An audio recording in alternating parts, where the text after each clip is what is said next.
Hey everybody, this here is Big Will, and yes, I know it's I did a live stream last night, and I'm back doing another one. But you know what? That's how it rolls sometimes, and I enjoy doing it. Plus, you're getting your daily live stream dose with me because I would normally be on Stay Puft stream, but that didn't happen today, so I'm coming on a little later. But I'm not coming alone. I have a guest with me, and much like last night, his sub count is under mine, but it shouldn't be. He should have way more than me because he makes better videos than I do. And I like his stuff. He has a few different kind of things that he does. His name's Jeff Superscript. And let's all welcome and say hello. What's going on, Jeff? Hey, Will. Thanks for having me on. No problem, man. So tell people who may not be familiar with your stuff the types of videos you like to do. Like your grading ones are my favorite, and just what you hope to do here on YouTube. You're fairly new to it, are you not? It's true. Yeah, I started basically about mid last year when I was looking at grading books at CGC for the first time, and I had very little information and very little experience. So of course, I went to YouTube to try to learn about it. And I learned a lot through YouTube, but what I didn't learn is basically how to grade, how to look at a raw book and feel like I knew what grade I would get out of it from CGC. So I thought, well, let me make a video about that. Let me make a video where I take a look at my raw books and assign a grade to them, then ship them off to CGC. And then when they come back, reassess and compare my guesses up against the actual results from CGC. Well, the first video that I made turned out to be informative in that regard, but also very entertaining in that it was a fantastic disaster in that my books all came back damaged. And so it became less about not only was it about testing your comic book grading skills, which is what I call the videos, but it also became about dealing with CGC customer service and that process. That video kind of sort of blew up. And I always wanted to keep making these videos, but I don't submit to CGC that often. So I started getting some help from some of my viewers. In fact, I'm going over to see a guy tomorrow. He has a lot of 5 books that are coming back from CBCS. I'm going to unbox those and make a video about those. But in the meantime, I decided to make other types of videos to kind of fill the void between CGC and CBCS submissions. So I make a weekly video called Just One Book, where I take a look at all the new comic books coming out, and I ask myself the question, what one new comic book would I buy if I could buy just one book? I've also started doing FOC videos because I think FOC is such a valuable tool to a comic book collector of knowing what's coming out well in advance and getting it reserved ahead of time. And I also made 2 videos where I took the CGC made some videos where they about grading, about kind of removing the veil off of grading. And I thought that the videos were interesting, but kind of incomplete. So I did I did a reacts video to their videos where I got into more detail about the information they were presenting. Yeah, I watched that one. Yeah, that was a fun one to make.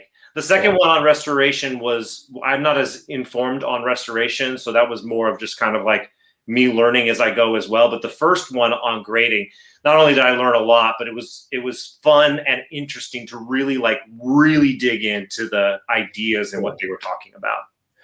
Do you have a copy of the Overstreet Guide to Grading Comics? I do not. I've read some of the description. Yeah, right. Wow. You'll thank me later. Get this book. It'll really help. Well, but yes, I would love to get that, and I would love to study it. But in some regards, CGC is doing their own thing. Mm-hmm. I think Overstreet is a good place to start and a good place to get general knowledge. But CGC is I think that they have their own criteria separate from Overstreet. They do. But one thing I have noticed is that if you use the Overstreet's Guide to Grading Comics and you're good with it, it's a little bit stricter than CGC's how they grade books. Right. So if you go by that, you should always get your books back about that grade or higher. Right. Yeah. In general, I try to be pretty strict Oh with my yeah. grading. If you're not, then you shouldn't be grading. Ultimately, right? Yeah. Right? Like I do not. I'm a bit frugal, and I don't want to lose money on comic books. So I want to make sure that part of what I want to do is I want to be sure to a relative degree of the grade I'm going to get, because I want to make sure I don't put more money into a book in buying it raw and getting it graded and getting it pressed than the final product is worth. So I try to be pretty strict. So I make sure that if I'm surprised, I'm surprised in the right direction. Yeah. So I love talking about CGC and CBCS and all that, but this video has a topic all its own, and that's the Fantastic Four versus the X-Men. What should you buy right now? And of course, you have people like you're an X-Men fan. John here is an X-Men fan. He's X-Men, done, end of discussion. But I'm not so sure, because right now X-Men are all the rage. Everyone's going crazy. You had a huge deal that you released a video on where you bought a whole bunch of X books for that very reason. It's going crazy. And I'm thinking, and unless you're really wanting to complete a run or something like you are doing, if you're wanting to do it for flip value, for spec value, or if you just want a few keys, should you buy the X-Men now or wait and buy the Fantastic Four right now? What's your perspective on that? It's a very interesting question. When you told me that this was going to be the topic of what we were going to be talking about, I was like, there's a lot to unpack on this conversation. You're absolutely right. The X-Men are so hot right now. Everybody was anticipating some kind of mutant reveal in WandaVision. And I don't think that this is a spoiler to say there was none. And so people were like, all these X books have been heating up, which was kind of surprising to me. In a lot of ways, I think X-Men books have historically been undervalued. And I think that they're kind of waking up to their value to a certain degree right now. Now, as far as like buying an X-Men book right now to flip, I don't think now is a good time to flip. The only kind of caveat I'll put to that is that the prices are increasing, at least have been for the past month or two, so quickly that there may be flip potential in there. But the prices are also so high right now, like it's difficult to think how much higher they're going to get. But when you consider the fact that there still has been no major mutant event in the MCU, that is still to come, and what's going to happen when we finally start having the first appearance of mutants, the first appearance of Storm, Cyclops, Wolverine, Colossus, when all these characters start popping up, and it seems like they're not going to be popping up all in one grand X-Men movie, that the MCU is going to put them out kind of one at a time, that there's going to be this kind of trickle effect of X-Men in the MCU that might just see the same kind of regular, even growth over time. So I'm of a mind to buy all the X-Men you can get your hands on, As you mentioned, I spent $5,500 on 50 X-Men books from issue 94 to 143. And I told myself, I'm going to have plenty of time to pull together. I was doing a Claremont run. I'll have plenty of time to put all this together. But then I saw the prices go up, and I got to buy it. I got to buy it now. There's no more waiting. But I still think that there's room to grow on it. But to your other point of, do you focus on the Fantastic Four? It's an interesting point. I think the X-Men are more of a sure thing. The Fantastic Four hasn't seen that heat yet, so maybe. But I don't know. What do you think? Like, I don't know a ton about the Fantastic Four. Are you a big Fantastic Four fan? I'm actually a fan of neither. I'm a fan of one particular X-Men, Neither. and that's it. And that's this guy right here. Yes, I saw your video that you picked that up recently. Yeah, Congratulations on that. Thank you. That is the X-Men I am most in love with. But for the most part, I like other characters. I mean, don't get me wrong. I watched the cartoon like we all did back in the day. It was awesome. It informed my childhood. But for the most part, I like both equally. I'm not a fan of one over the other, but I am leaning more towards the Fantastic Four stuff because my thought is they're not extremely high like the X-Men are right now. And if I were to buy X-Men, 104, for example, for $200, that might be high now, that might be low now, but I guarantee you later on, the nothing extremely huge happens in 104. It's probably going to drop, and I'll barely maybe make it. But depends if we get the Starjammers or not. It depends. Yeah. It's the Starjammers, but I was trying to pick one that didn't have anything. Anyway, then there are examples of books like in that 50 you had the 101 and the 94. Even if you do bad on 30 of those books in the long run, thanks to those two alone, when something starts happening, you're going to be fine. Mm-hmm. And I wouldn't worry about it. But then again, there's the FF over here. No one's really talking about them, and they most likely will come first before the X-Men. And even if they don't, no one's talking about them. And when an X characters affect the X-Men world for the most part. Yes, it's a connected story, all of the Marvel universe, but for the most part, X characters affect X characters. But the FF characters, especially in the Silver Age, they affected all of Marvel. Mm-hmm. I mean, if not for the FF, we wouldn't have any of the space stuff that we have now, like the Infinity Saga. That's all thanks to the FF birthing Galactus and the Silver Surfer and all those characters. So that's why I've already ordered some, 2 digits coming in, like as low as number 11 I have on the way, because I want to get those books. And let me show you something else that it doesn't prove my point, but it does make an interesting statement. Have you ever watched anything from Two Brothers Comics? A little bit. I'm actually not a fan. I've watched some of their videos, and there's been some misinformation and some of their style. I'm actually not a fan. Well, you don't have to be. I was just curious if you had if you know who they are. One of them actually lives near me, so I can go say hello if I wanted to.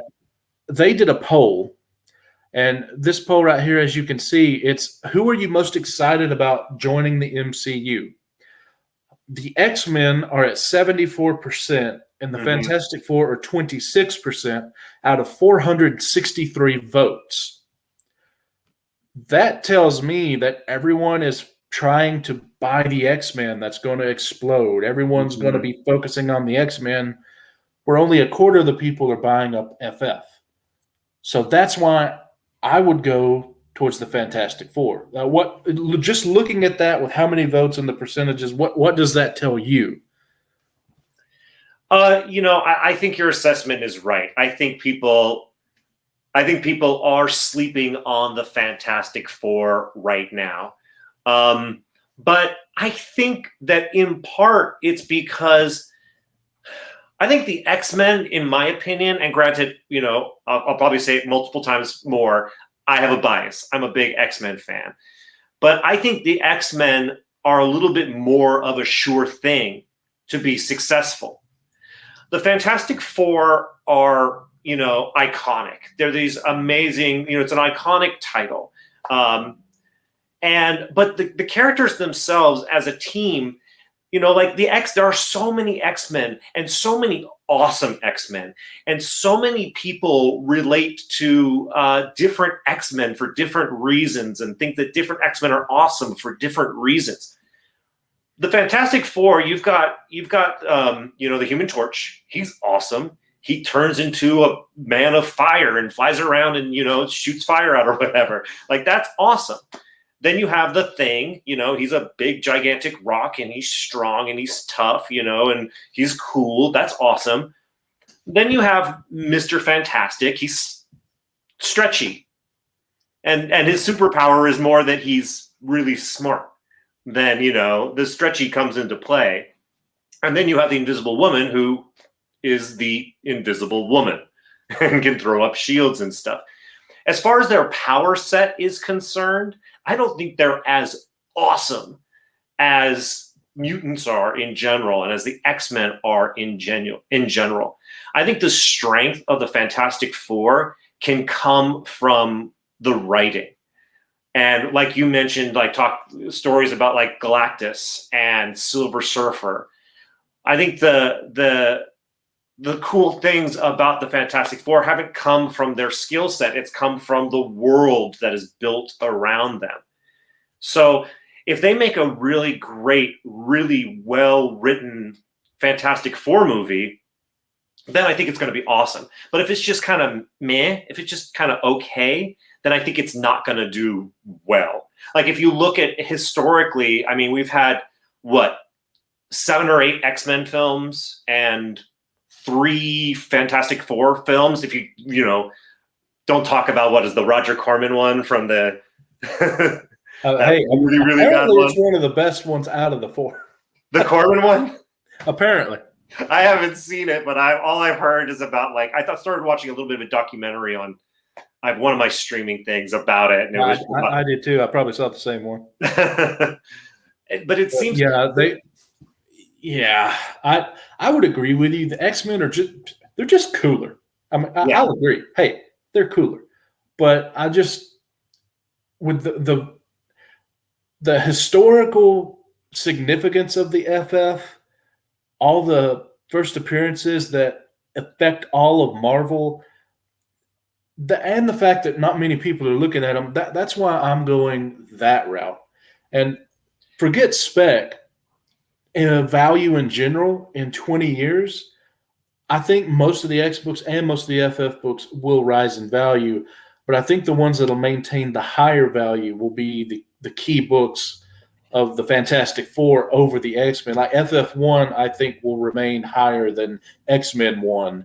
FF2, FF4 and 5, the first Silver Age Submariner, the first Doctor Doom, one of the greatest villains ever created, at least in the Marvel landscape. And then the second one is the first Skrulls and all that came from the Skrulls.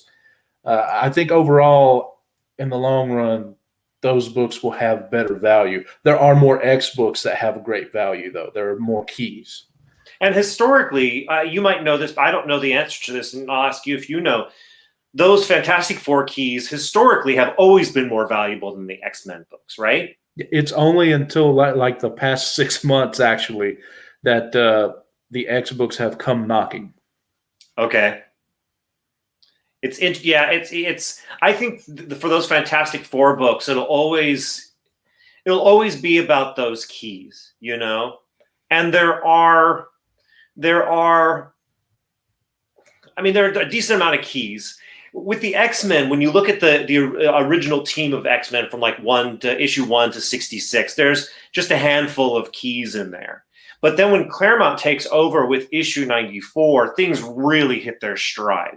And you really start to get a lot cooler stories and more keys. And apparently that's the era or the group or the characters that the MCU is gonna focus on. So it seems like I agree with you. Like Fantastic Four might be the way to go, but those Fantastic Four keys have always been valuable. They've been valuable for a long, long, long, long time. And if X-Men are just now heating up, I mean, if it's just been in the past 6 months with these X-Men books, I mean, once again, we've had however many X-Men movies. I mean, if you start throwing in the Wolverine movies, there's been so many of them. And yet there's still room to grow with these X-Men books, Yeah. I think the FF will have that growth, but only after something happens or you wait 20 years. The Yeah. X-Men are having a growth right now with just the thought of that they might be coming. And I think that's because they're starting off lower in general than the FF books as far as their value. Plus, like you said, the ones that people are looking at are the ones from the Claremont run, Bronze and Copper Age. I'm talking about Silver Age stuff, much older, much more rare. And that's why, and that might slow a little bit of the growth of those Fantastic Four books. Is that, you know, they're already so valuable that people are like, I'm priced out of this book already. Mm-hmm. I'm not going to spec on this book. I'm not going to go after this Fantastic Four book thinking that there's going to be all this exponential growth that comes with a movie. Because it's already priced so high, as opposed to X-Men, which, like I said earlier, I feel has been undervalued, is now, I think, starting to match it, even after all these movies, is starting to come into its own. Yeah. I guess the main thing I'm worried about is with either one, there's going to be a huge spike, and then after things come out and we have them, they're going to crash down. I doubt they'll crash down to the low that they started from. They're probably going to stay higher. But the FF to me are a safer bet to not crash as low as some of the X books. Like, you know, for example, the first Chamber. What is that? Generation X #1. That might have a spike if they use him, but it's Chamber. I doubt it's going to stay at the spike, whatever that spike may be. You know what I'm saying? Well, that's always, I think, part of the natural spec cycle, is that you're going to see this pop. Like I'm always like, listen, I'm a collector and a reader, and I like to buy books and read them and have them. I also do sell books from time to time, but I'm always reluctant to sell them. I'm always like, because I always want to, one, I like having them, but at the same time, I'm always like just waiting for just the right time to do it. And frankly, I'm starting to learn that the spec cycle, it's like everybody's talking about something, it peaks. You know, if you want to get the maximum amount of return on your investment, you know, I think that you can find that sweet spot when an option news comes out, or when, you know. But I think the spec game has use for the reader as well, because you want to buy a book, you know. You know, you're American. You make that dollar. You want to spend as few of them as you can on a book to put it in your collection. You know, so it would behoove you to go after what is cheap at the moment, rather than wait and have to pay a higher price later. So there's that reason that I think people might want to pay attention a little bit to what's heating up at the moment versus what's cold as ice, as well as the values and stuff. We're starting to get some people here in the chat, and they are saying some interesting things. Yeah. Coffee Madness, the X characters are built on unwanted characters, rejection from society. Fans understand that feeling. That's why they're so popular. Versus the FF, they're more balanced with team efforts when needed by society. That's a good point. Yeah, the X-Men come from a disenfranchised class, you know. They're looked down upon and treated as less than human. And since that disenfranchised class doesn't exist in the real world, any disenfranchised class can, you know, relate. Yes. And then we have Davis Comics. What's going on? Here is why he's on the FF bandwagon. Yes, the Kirby FF have always had value. The FF from the 70s plus have been mined. The John Byrne years might start rising. So he's going with the Bronze and Copper FF that he thinks might be something later. That's interesting. You know, I think the MCU is not interested in Gambit is the greatest X-Men ever. People love Gambit so much. It's debatable. Yeah. You know, the MCU, like we've had all these X-Men movies, and the MCU, I don't think is going to want to repeat any of the X-Men stories that we've done. I don't think we're going to see another Phoenix story. I don't think we're going to see a Days of Future Past anytime soon. Yeah. The Fantastic Four stories, we've seen the Fantastic Four origin over and over and over. That one, we might see the origin again.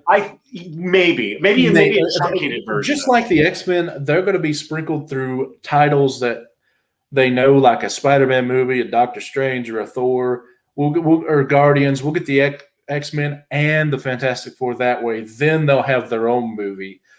But I think we'll probably get an origin movie for the FF just because they've been done so horrible every time so far. Yeah. And they kind of need a little bit more of an explanation. But it would be clever if they found a way to do that within the context of a greater story rather than just telling an origin story. I think it's kind of been historically the problem with a lot of comic book movies is you get bogged down with the first movie in an origin. Well, they've already set up the perfect explanation for mutants and the FF. They just have to use it. Rocket specifically mentioned that when Thanos did the snap and then the second snap, a huge energy, I believe he called it, was released. Right. That could be your cosmic rays for the FF, and that could be rearranging, the genes of a lot of humans, and now they're having mutants. They have good ends that they could use with the stories they've already done. So I think it would be very interesting to have an origin movie of the FF. And the X-Men, it'd be a simple, paragraph explanation, and you're good to go for them. Yeah, I think that you make an excellent point. I think what you just mentioned will apply better to the X-Men than it will to the Fantastic Four. And I think it needs to be one or the other, personally. But then, like you tell, the Fantastic Four's origin story, it speaks to who they were before they got their powers. So I hope that I kind of do hope that they give us a little bit of an origin of them, but I hope they don't get bogged down in it. But I keep thinking about your point about like I'm sure of Reggie Collects. Oh yeah, I was with him doing kitchen videos. Yeah, he talks about blue ocean versus red ocean. Yeah, buying a book when blue ocean is when a book is when nobody's talking about a book, no one cares about the book, where the prices on a book are really low. Red ocean is when a book is really hot and everybody's after it and the prices are going up, up, up, up, up. Right now for the X-Men are in a red ocean state. Mm-hmm. People are clamoring for X books. I bought just as an example, I'm using this example in one of my videos.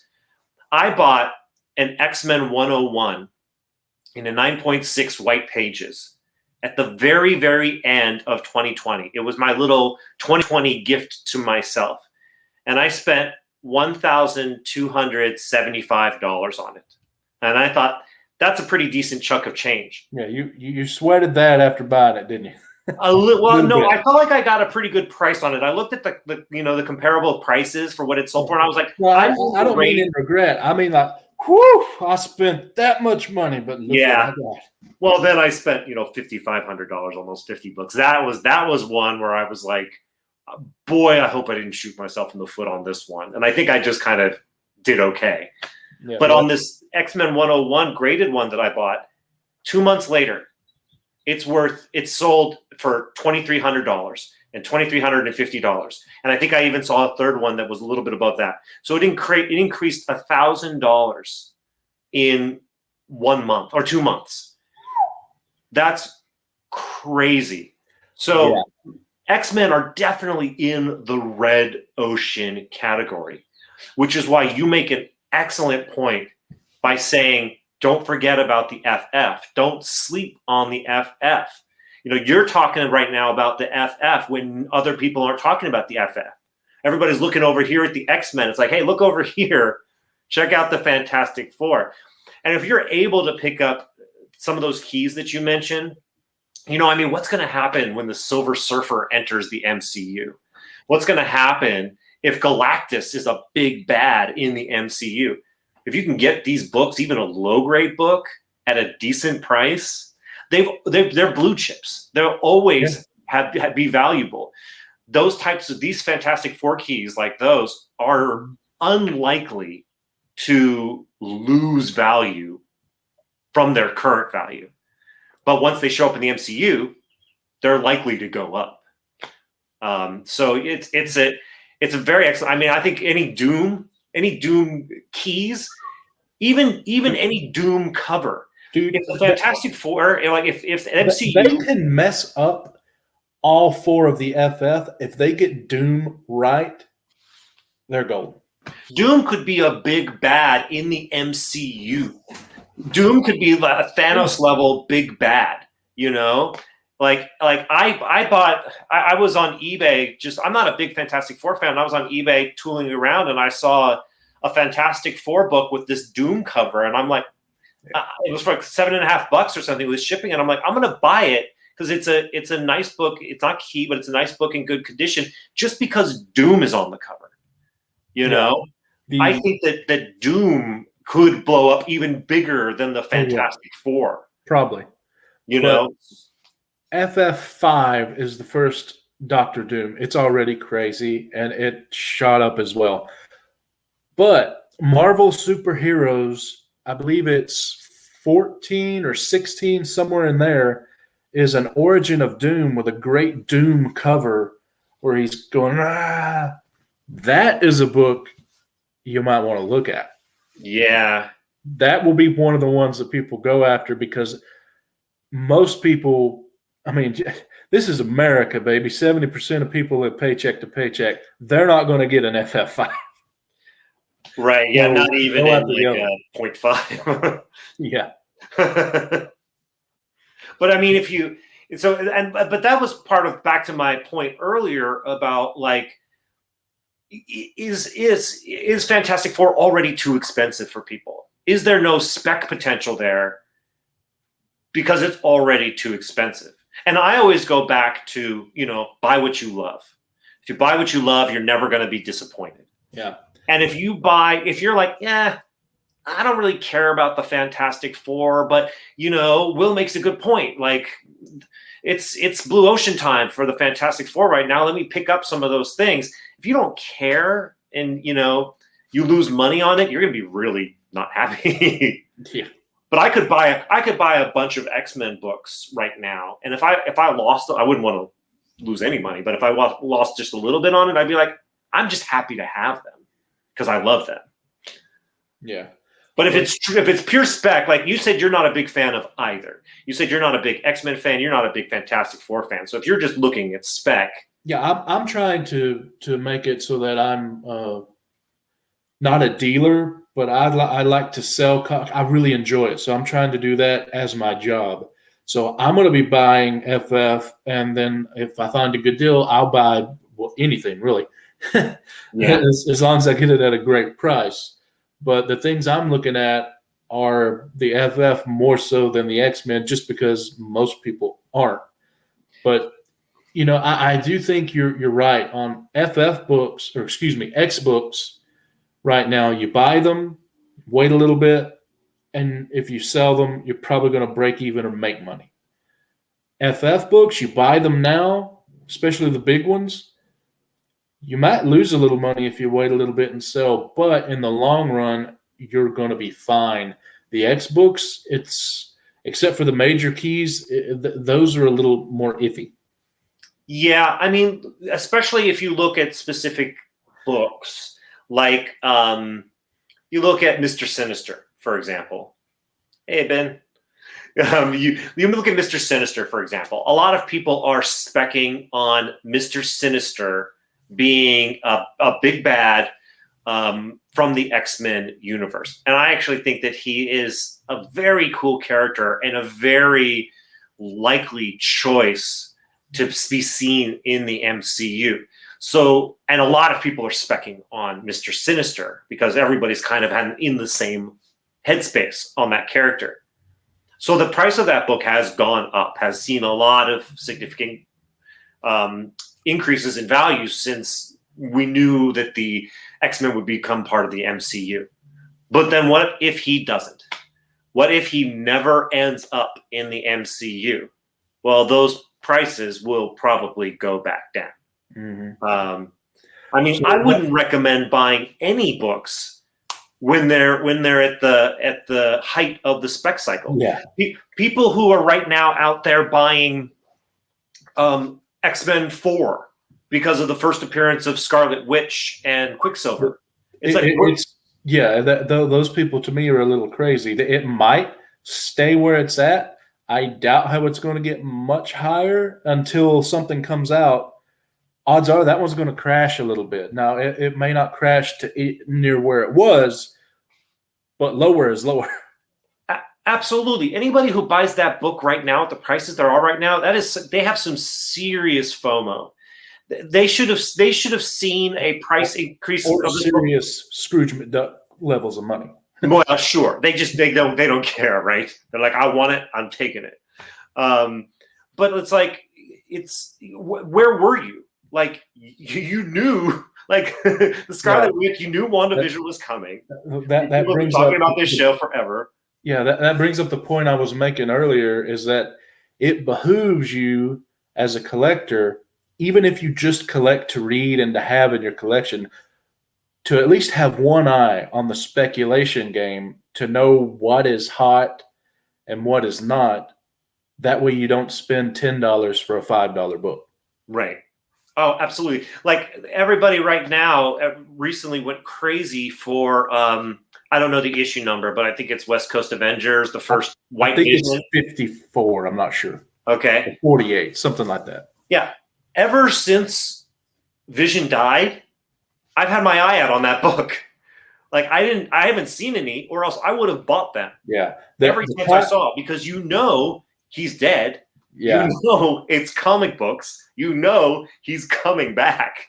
And the title was WandaVision. Yes. Yeah. Exactly. People should have bought that when Thanos ripped the gem out and he went pale. That's what I'm saying. Exactly. I've had my eye on that book. I went to my local shop and I was like flipping through, like, do they have this book? Because I'm going to buy it right now, because this is definitely the future of this character.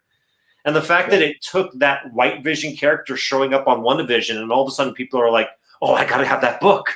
It's like, where have you been? This is obvious. Yeah. I think the amazing thing is how it went from being in high grade $100 to a 10 times multiplier. Now it's over $1,000. Hey, that's how it is these days. I don't, and listen, I don't want to pretend that I haven't made mistakes myself. When I got back, I've collected comic books in periods of my life, my entire life, but I got back into comic books pretty seriously about 2 years ago. And I started watching tons of videos on YouTube and stuff like that. And when I jumped back into it, everybody at the time, it was at the end of 2019, I believe it was, and everybody was talking about the hot book of the year, Naomi #1. And I was like, oh, Lord. The hot book of the year. All right, I gotta pick up Naomi #1. That's a hot book. And it's like, and then I saw it drop like 60, 30%, 40% in a couple of months. Have you watched JP's Budget Collecting? No. You haven't seen? You should check out his channel for his look backs. He does 6 months after those videos come out on Comic Tom and CBSI. He looks at them 6 months later and tells you what's up. Most of the time they all crash. And my favorite one is the one where he hit on Naomi. I am so glad I never bought that book. Do you know what the highest price paid was? For a 9.8, it was about $900. That's crazy. And what is it now? Not even. It's barely knocking 2. That's right. Yeah, when I bought it at $150, and then I saw it drop to about $110, maybe about $100. At which point I bought a second copy because I was like, wait, it's not going to get any lower than this. I was actually able to sell one of those 2 copies for $150. So I've made money on Naomi. Now they announced there's going to be a show, so now it's back up to $200. But it was like, I understand FOMO. I've lived it. I've experienced it. Yeah. I've made bad decisions based on it. Yeah, I'm a little lucky. I never, like most of the guys on YouTube, if you listen to them, they have come back to collecting. They were out a while, so some of this stuff is new to them, like grading and whatnot. I have made plenty of mistakes, but luckily mine were years ago because I never stopped. I've been in the past 20 years.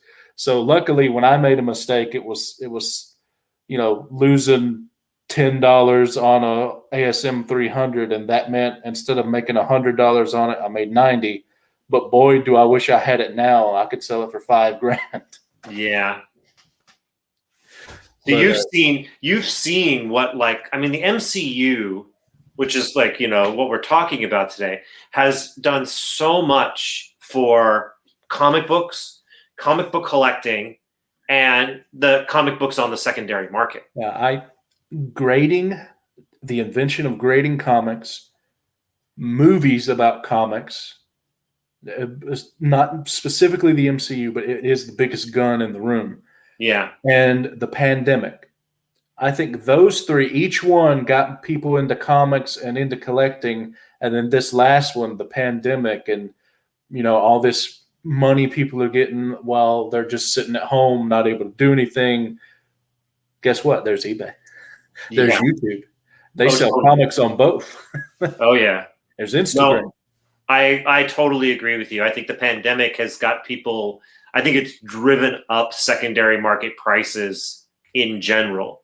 You kind of see it go in waves with the release of stimulus checks by Spawn.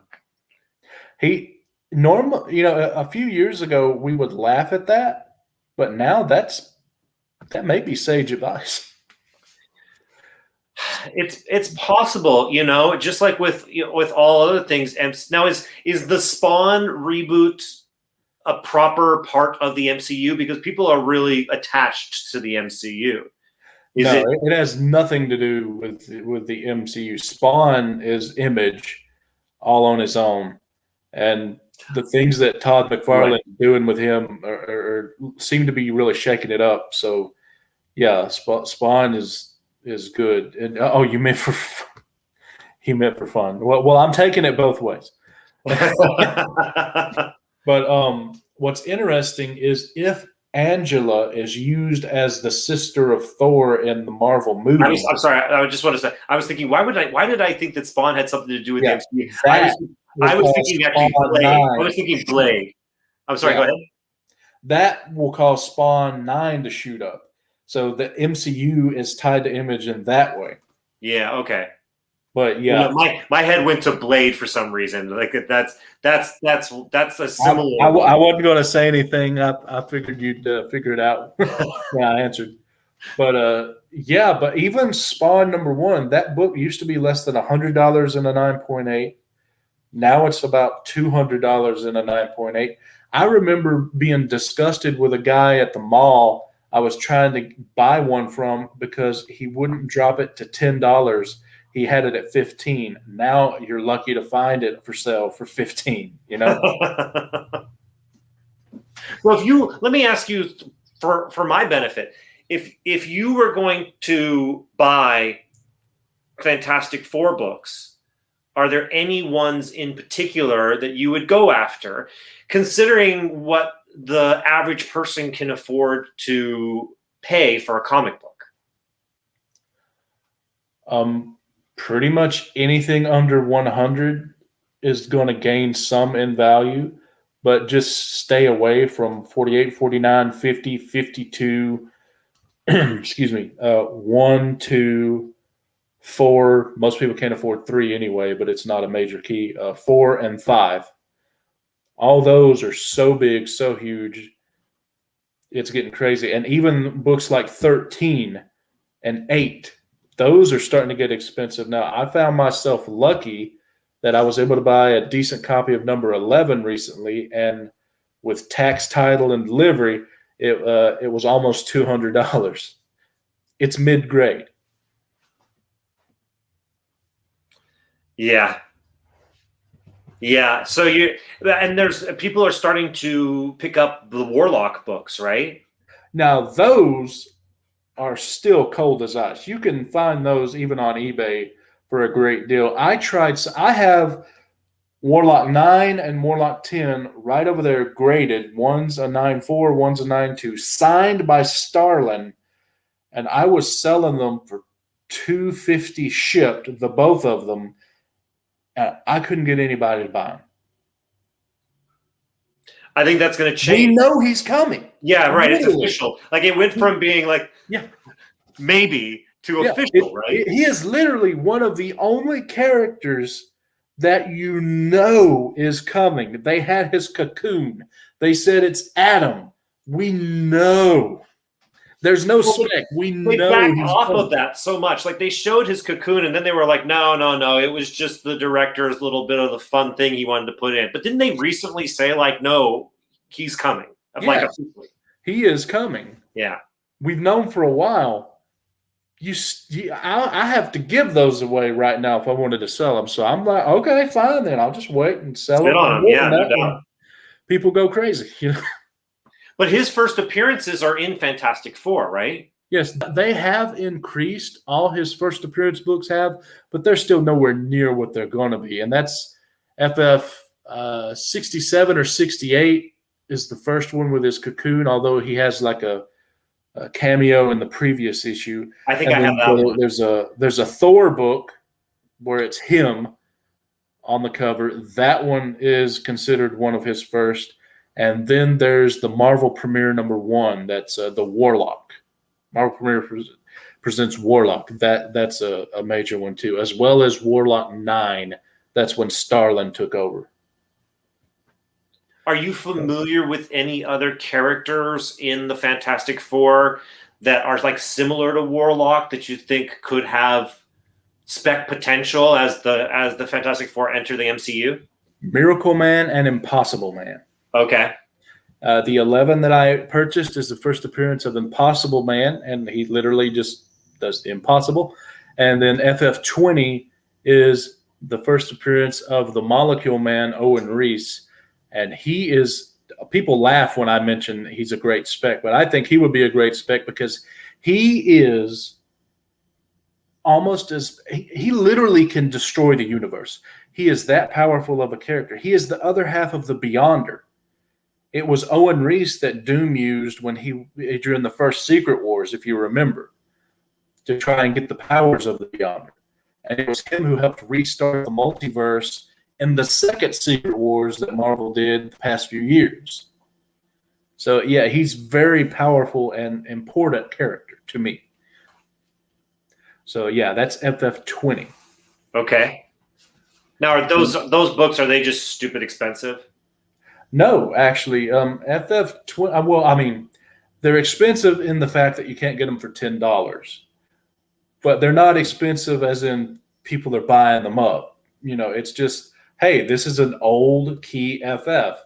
People inherently know that's worth a little bit of money, unlike the X books from the 70s and 80s. It's not as, you know, that 12 cents really lets you know, hey, you know, that might be something that's on the cover.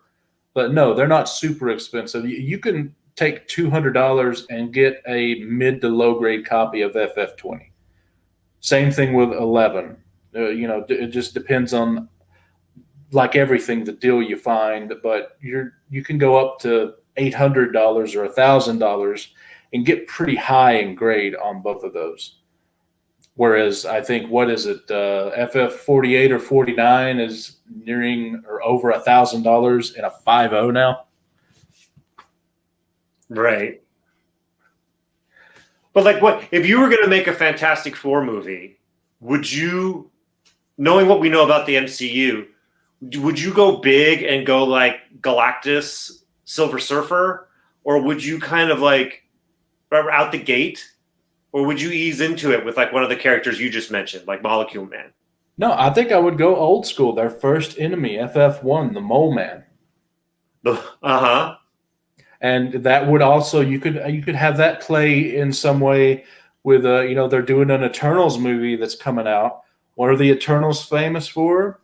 the Eternals, the Deviants, and regular humans.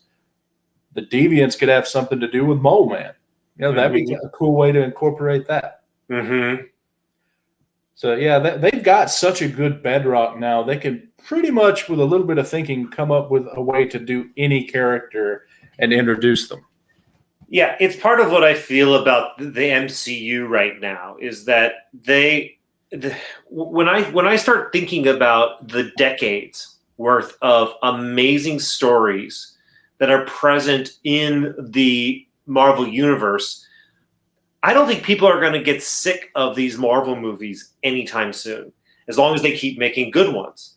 So they may as well take their time, make good movies, and kind of roll out things slowly and let things develop. Yeah, as long as Tony Stark stays dead, as long as Natasha Romanoff, Black Widow, stays dead, I think they got a good thing going. But if they start trying to bring them back, get different actors, we're going to wind up with, Schumacher Batman type stuff at some point. So I hope they know what they're doing and keep doing it, like you said, and make good movies. Exactly. But then anyway, at some point they got to reboot, right? Yeah, but now we have the option of what's his name playing Spider-Man for 40 years. Well, the Spider-Man we don't have to worry about, but we now have Miles Morales that we can mess with. We now have, Kate Bishop, Hawkeye, we can mess with. We got Riri Williams that we can mess with now for Iron Man. So there's ways out. And with that note, Jeff, in about 5 seconds, we'll be at 52 minutes long for this video. So let's start to ease out here, and I'm going to give you the full screen. Remind people about your channel, who you are, what you like to do, and tell everyone your favorite X-Men book that you own. Okay. So once again, my name is Jeff Superscript. I have a channel here on YouTube. You can find it at Jeff Superscript. I started off by making videos called Test Your Comic Book Grading Skills, where I take raw books and grade them myself, and I show them to the audience in the videos so that you can assess them yourself, take a guess at the grade. Then I send them off to CGC, and when they come back, we take a look at the grades and we assess them, and we test our comic book grading skills up against actual results from CGC. It's been really educational and really valuable for me, and I'm trying to share as much of that knowledge that I'm gaining to everybody else. In the meantime, I make reacts videos when CGC puts out their videos about when they start talking about the process of grading. I do reacts videos to those. And weekly right now, I'm putting out videos. One, I put out an FOC video because I think FOC is a really valuable tool of knowing what's coming out weeks in advance so that you can place an order so you're not like Wednesday warrioring, it's a fun word, and trying to get those books that are hot on New Comic Book Day. But in addition, I put out videos called, a video series called Just One Book, where I take a look at all the new comic books coming out every week, and I ask myself the question, what one new comic book would I buy each week if I could buy just one book? I'm a big X-Men fan, so the X-Men show up a lot in my videos. So I was glad to be able to talk to everybody today and talk to Will today about X-Men versus Fantastic Four.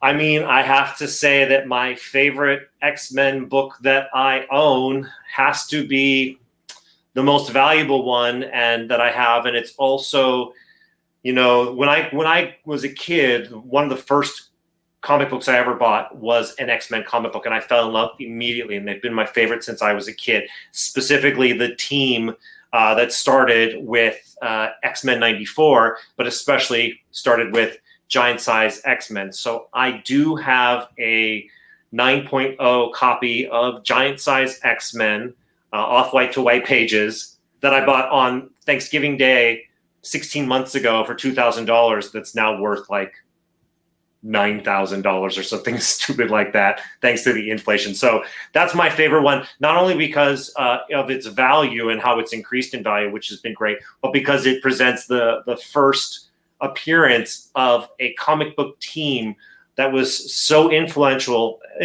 for me in my love of comic books that I still carry with me today. I still just love the X-Men because of those childhood experiences with this team, and that team that comes out in Giant Size X-Men #1. All right. As for me, folks, well, if you're watching this, you probably know me, but I do want to mention that I have a excuse me,